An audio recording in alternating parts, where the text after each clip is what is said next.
solve the rational inequality. First, we're going to identify the least common denominator. The least common denominator for w and 3 is going to be 3w. Next, we're going to explore the positive and the negative version. So we have positive and negative.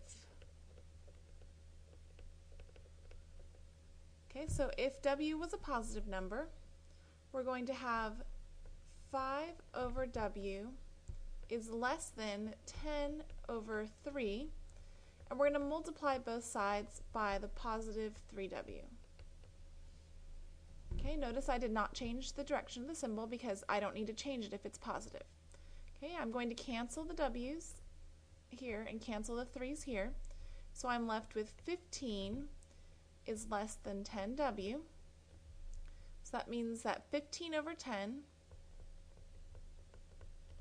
is less than w. So when I flip it around to be the correct direction, I have w is greater than, I'm going to simplify 15 over 10 to be 3 over 2. Okay, so if I have that 3w is positive, that means that 3w is greater than 0.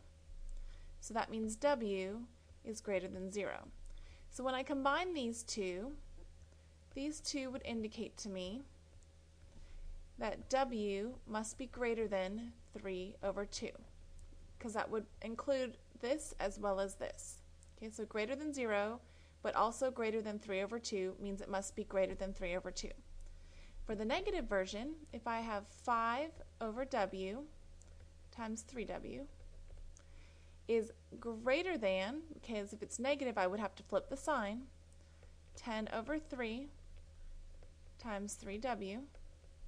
Okay, again I'm going to cancel my common ones. Okay, and I have 15 is greater than 10w. So that means w is less than 2 over 3.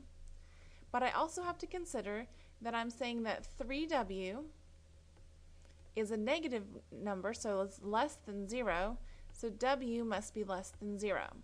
Okay, so for the two of these to both be true, that means w must be less than 0. Okay, because the values between 0 and 2/3 aren't going to count. Okay, it has to be less than 0 for both of them to be true. Okay, so my two options are w is greater than 3/2 or w is less than 0. So I've got w is greater than 3/2 or w is less than 0.